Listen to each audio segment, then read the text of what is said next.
military map. The hamlet of Louvetot lay where the high road between Yvetot and Caudebec was crossed by a little winding road that ran through the woods to La Mailleraie. Not until 6 o'clock in the evening did Isidore succeed in discovering Master Vatinel in a pothouse. Master Vatinel was one of those artful old Normans who are always on their guard, who distrust strangers, but who are unable to resist the lure of a gold coin or the influence of a glass or two. Well, yes, sir. The men in the motor car that morning had told me to meet them at 5 o'clock in the crossroads. They gave me 4 great big things, as high as that. One of them went with me, and we carted the things to the barge. You speak of them as if you knew them before. I should think I did know them. It was the 6th time they were employing me. Isidore gave a start. The 6th time, you say? And since when? Why, every day before that one, to be sure. But it was other things then. Great blocks of stone, or else smaller, longish ones wrapped up in newspapers, which they carried as if they was worth I don't know what. Oh, I mustn't touch those on any account. But what's the matter? You've turned quite white. Nothing. The heat of the room. Beautrelet staggered out into the air.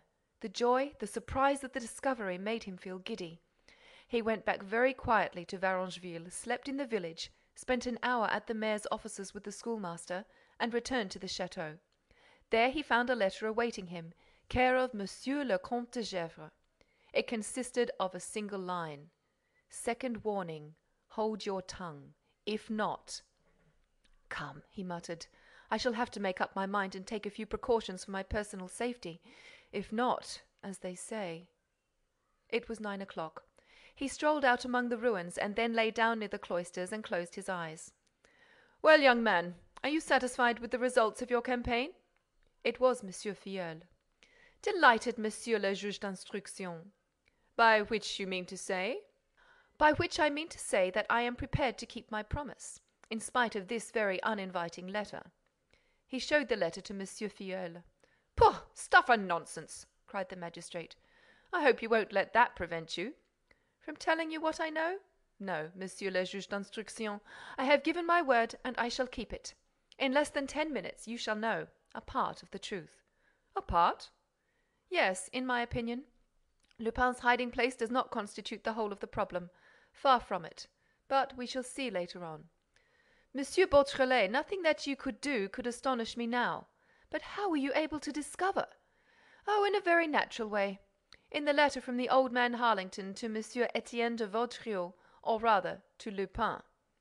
The intercepted letter? Yes, there is a phrase which always puzzled me.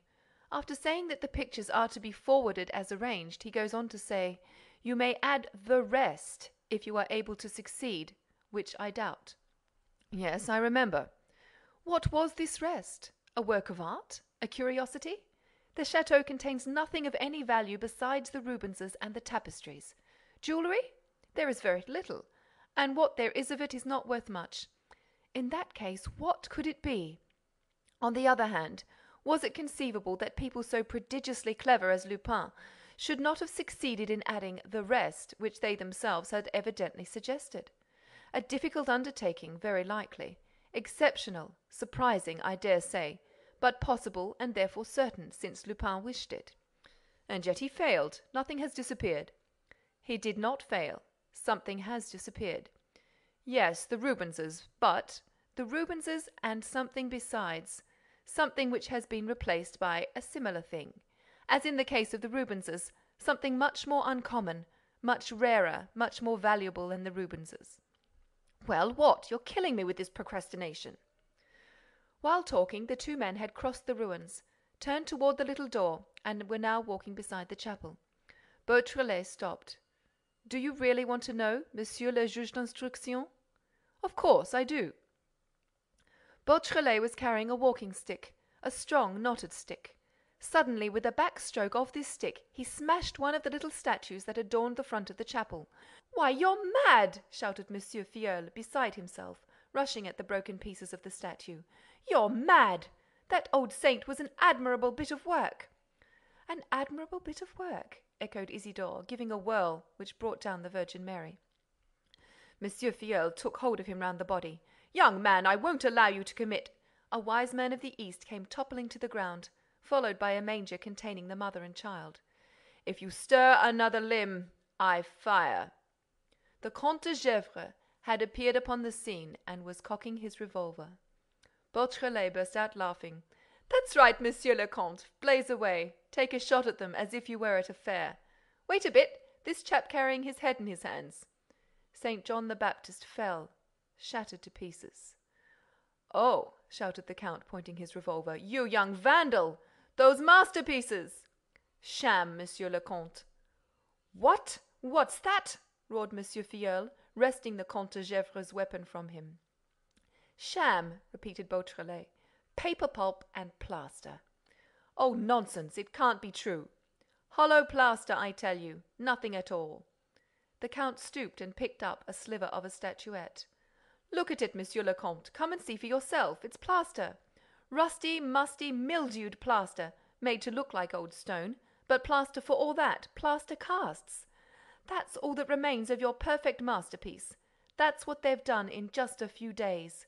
That's what the Sieur Charpenais, who copied the Rubenses, prepared a year ago." He seized Monsieur Filleul's arm in his turn. "What do you think of it, Monsieur le Juge d'Instruction? Isn't it fine? Isn't it grand? Isn't it gorgeous? The chapel has been removed. A whole Gothic chapel collected stone by stone. A whole population of statues captured and replaced by these chaps in stucco.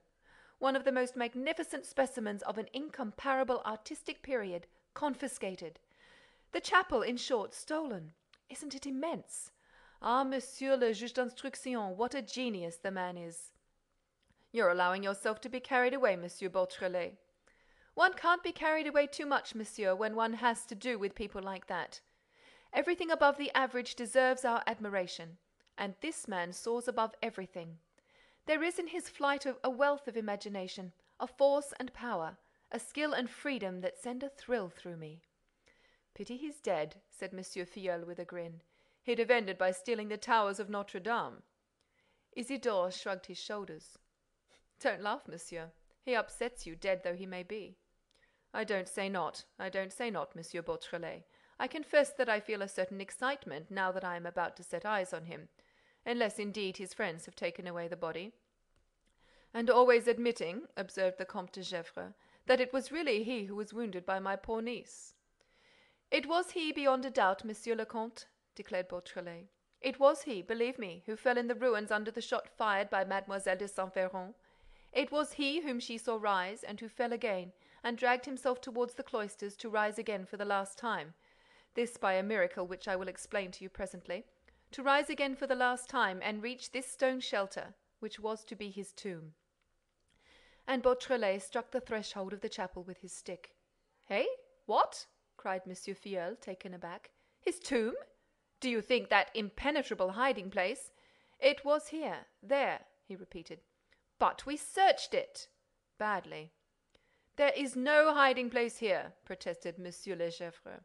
"I know the chapel." "Yes, there is, Monsieur le Comte. Go to the mayor's office at Varengeville, where they have collected all the papers that used to be in the old parish of Ambrumésy, and you will learn from those papers, which belong to the 18th century, that there is a crypt below the chapel. This crypt doubtless dates back to the Roman chapel, upon the site of which the present one was built."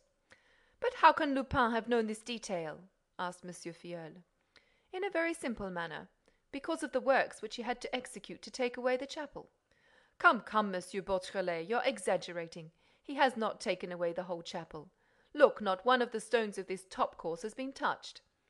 Obviously, he cast and took away only what had a financial value. The wrought stones, the sculptures, the statuettes, the whole treasure of little columns and carved arches. He did not trouble about the groundwork of the building itself. The foundations remain. Therefore, Monsieur Beautrelet, Lupin was not able to make his way into the crypt." At that moment, Monsieur le Gesvres, who had been to call a servant, returned with the key of the chapel. He opened the door. The three men entered. After a short examination, Beautrelet said: "The flagstones on the ground have been respected, as one might expect, but it is easy to perceive that the high altar is nothing more than a cast. Now, generally, the staircase leading to the crypt opens in front of the high altar and passes under it. What do you conclude?" "I conclude that Lupin discovered the crypt when working at the altar." The Count set for a pickaxe, and Beautrelet attacked the altar. The plaster flew right and left. He pushed the pieces